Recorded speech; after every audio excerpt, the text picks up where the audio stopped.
whenever any integral is in this form, so the general rule is that we have to reduce the sin x and cos x in terms of submultiple of tan x, because we know that sin x equal to 2 tan x by 2 by 1 plus tan square x by 2. We have to apply whatever we are given.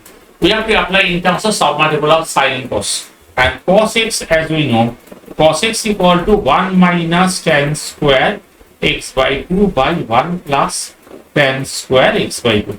So, but remember one thing, always all these steps are not necessary. Those who are preparing for the JEE examination, for them, remember, you have to solve always in the shortcut method. You have to think that very short trick and shortcut method. Okay? For example, I am showing you one sum. Suppose dx by 3 plus 2 cos x. Suppose this type of question. What to do? In this type of question, we'll do like this. There are two ways. One is if we multiply numerator denominator by 3 minus 2 cos x. So if we multiply 3 minus 2 cos x dx, so 3 square minus 4 cos square x. So we are getting here 3 by 9 minus 4 cos square x dx minus 2. In this case, I am getting that 2 cos x dx by 3 9 minus 4 cos square x, that is 4 1 minus sin square x. That is because we have to always see that whose derivative is present in the numerator. So in this case, in the first case, everyone, what we'll do, we'll multiply numerator by 6 square x. Okay, so whatever I am telling you, always it's not necessary to apply the general formula, I am just showing you so that you can understand the thing. But indefinite integral is such a chapter that you have to apply, or we have to think always the shortest possible way. Okay, so in this case, what we'll do, we'll multiply by the 6 square x.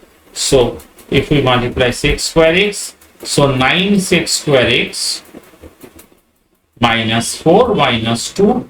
In this case, if I take sin x equal to t, so in this case, if I take sin x equal to t, so cos x dx equal to dt.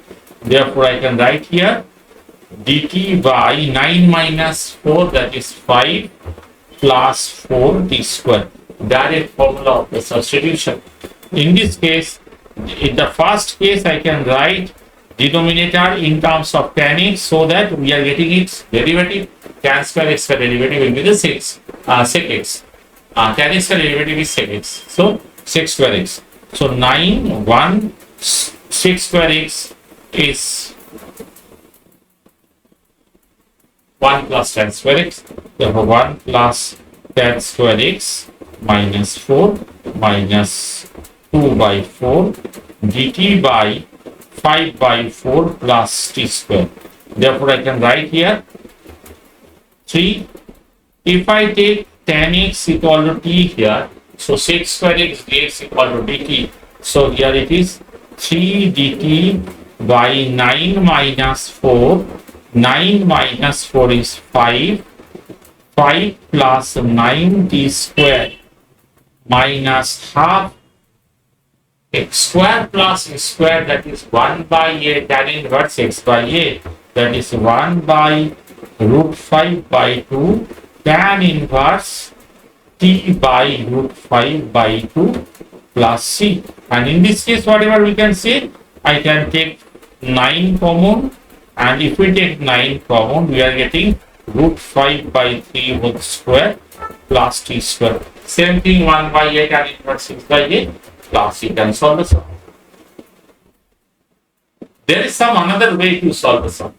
So everybody, there is some another way. The original sum, once again I am coming to this, that this is the dx by 3 plus 2 cos x. If we apply that submultiple of tan, so that is also possible. So everybody, let's see here. if we apply the submultiple of tan, so we are getting dx by 3 plus 2 cos x. So Abhi, we can write cos x as the submultiple, therefore I can write here dx by 3 plus 2. So 1 minus tan square x by 2.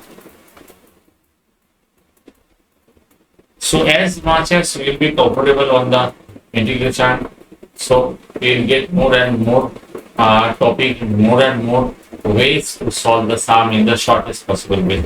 Okay, so I can write here this 1 plus tan square. If we do the LCM, so we are getting what? 3 plus 2, 5. 3 plus 2, 5 minus plus 3 tan square minus 2 tan square. So in the denominator I am getting 5 plus tan square x by 2, and this denominator that the 1 plus tan square is coming out as a 6 square in the numerator. Okay, so I can write this 6 square x by 2 dx. Now tan x by 2 equal to t. So 6 square x by 2 dx equal to 2 dt. Therefore 2 dt by root 5 square plus t square, 1 by 8 and inverse x by 8. Therefore 2 1 by root 5 tan inverse t by root 5 plus c.